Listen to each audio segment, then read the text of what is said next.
Guys, अक्सर आए दिन हमारे सामने अलग अलग तरह के मेम्स आते रहते हैं और हम लोग मेम्स को एंजॉय भी बहुत करते हैं। और डेफिनेटली आप लोगों ने किसी ना किसी मेम में ये हंसता हुआ आदमी का चेहरा तो जरूर देखा होगा।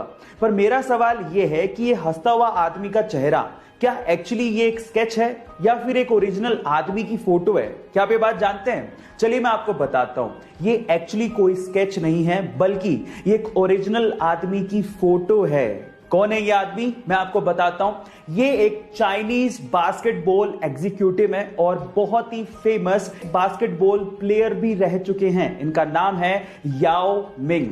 क्या इसके पहले तक ये फैक्ट आपको पता था? और अगर नहीं पता था तो चैट सेक्शन में जरूर लिखिएगा। गाइस, अक्सर ये हम लोग सुनते आए हैं और हमारी किताबों में पढ़ते भी आए हैं कि कश्मीर से कन्याकुमारी तक भारत एक है। लेकिन क्या आपको पता है कि कश्मीर से भी ऊपर लद्दाख में एक जगह है जिसका नाम है काराकोरम, और वो भी भारत का हिस्सा है?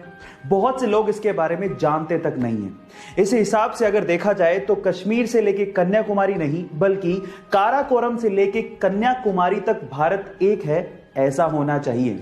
क्या इसके पहले तक ये फैक्ट आपको पता था? और क्या आप मुझसे सहमत हैं? तो चैट सेक्शन में जरूर लिखिएगा। आपने अक्सर किसी टीचर को स्टूडेंट्स की लाइफ बदलते तो जरूर देखा होगा, लेकिन क्या आपने कभी किसी स्टूडेंट को टीचर की लाइफ बदलते देखा है? जी हां गाइस, कुछ ऐसा ही हुआ अमेरिका के कैलिफोर्निया में, जहां पर कोरोना काल के चलते एक टीचर को बदहाली के हालात में रहना पड़ रहा था। उनके पास कोई जॉब नहीं थी। हालात इतने बदतर हो गए थे कि उनको कार में ही गुजारा करना पड़ रहा था, यानी कि उनके पास रहने को कोई घर भी नहीं था। और ये हालात उनके एक स्टूडेंट स्टीवन से देखे नहीं गए। फिर उस स्टूडेंट ने एक्चुअली फंड रेज किया अपने टीचर के लिए, और जब टीचर का जन्मदिन आया तो लगभग $27,000 यानी कि 20 लाख रुपए का चेक एज अ ग्रेटिट्यूड अपने टीचर को गिफ्ट किया। गाइस, इस इंसिडेंट के बारे में आपका क्या ख्याल है? चैट सेक्शन में जरूर लिखिएगा। एक अंग्रेज ने एक सिख सिपाही से कहा कि तुम लोग गुलाम हो, गुलाम ही रहोगे, क्योंकि हिंदुस्तान की मिट्टी से डरपोक पैदा होते हैं। अब उस अंग्रेज को जवाब देने का वक्त आ गया। ये बात वो सारागढ़ी पर तैनात 21 सिख सिपाहियों को तब कह रहा था जब 10,000 अफगान सिपाहियों ने उन्हें चारों तरफ से घेर लिया था। इतिहास के पन्नों में ये युद्ध सारागढ़ी युद्ध के नाम से फेमस है, और यूनेस्को ने इस युद्ध को 8 सबसे बड़े वीरता से लड़े गए युद्धों में शामिल किया है।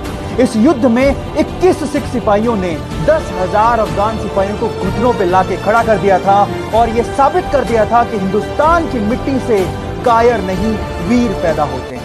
आज मेरी पगड़ी भी केसरी, जो बहेगा मेरा लहू भी केसरी, और मेरा जवाब भी केसरी। युद्ध और उनकी वीरता को देखते हुए मुझे गुरु गोविंद सिंह की 2 लाइनें याद आती हैं।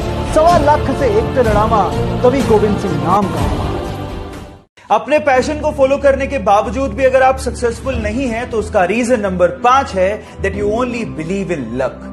दुनिया में से बहुत सारे लोग हैं जो किस्मत के भरोसे बैठे रहते हैं और अपनी बारी के आने का इंतजार करते रहते हैं। बहुत सारे तो लोग ऐसे होते हैं जो सिर्फ ये कहते रहते हैं कि किस्मत में होगा तो मिल जाएगा, किस्मत में नहीं होगा तो नहीं मिलेगा। Let me tell you guys, आपको वो नहीं मिलता जो आप चाहते हैं, बल्कि आपको वो मिलता है जो आप डिजर्व करते हैं। और किस्मत के भरोसे बैठे रहने वाले को सिर्फ उतना ही मिलता है जितना हार्ड वर्क करने वाले छोड़ जाते हैं। सो ये थे 5 रीजन, और अगर आपने कोई भी रीजन स्किप किया है तो प्रोफाइल में जाके जरूर चेक करिएगा। मिलते हैं अगले वीडियो में। Till then stay connected, stay motivated. 1983 के एक अहमदाबाद टेस्ट मैच में कपिल देव ने वेस्टइंडीज के खिलाफ 9 विकेट निकाले। इस शानदार परफॉर्मेंस के बाद उन्हें इंग्लिश मीडिया को एड्रेस करने जाना था। जब ये बात नवजोत सिंह सिद्धू को पता लगी तो उन्होंने कहा कि पाजी आपकी इंग्लिश वैसी ही माशाअल्लाह है, इससे बढ़िया अपन एक मूवी देखने चलते हैं। तो पाजी ने कहा, सरदार तू क्या समझता मैं डरता हूं? वट कर देंगे वट। अगले दिन कॉन्फ्रेंस रूम में एक इंग्लिश पर्सन ने कपिल देव से सवाल पूछा, India has so much population, why India can not produce more Kapil Dev? तो पाजी ने बड़े प्यार से जवाब दिया, my mother is 62-year-old, my father is dead, we can not produce another Kapil Dev. Guys, it's not about English. Remember, and mark my word, it's not about English. It's all about your confidence level. क्योंकि कपिल देव कल भी, आज भी और हमेशा हमारे लिए Indian cricket history के स्टार ही रहे।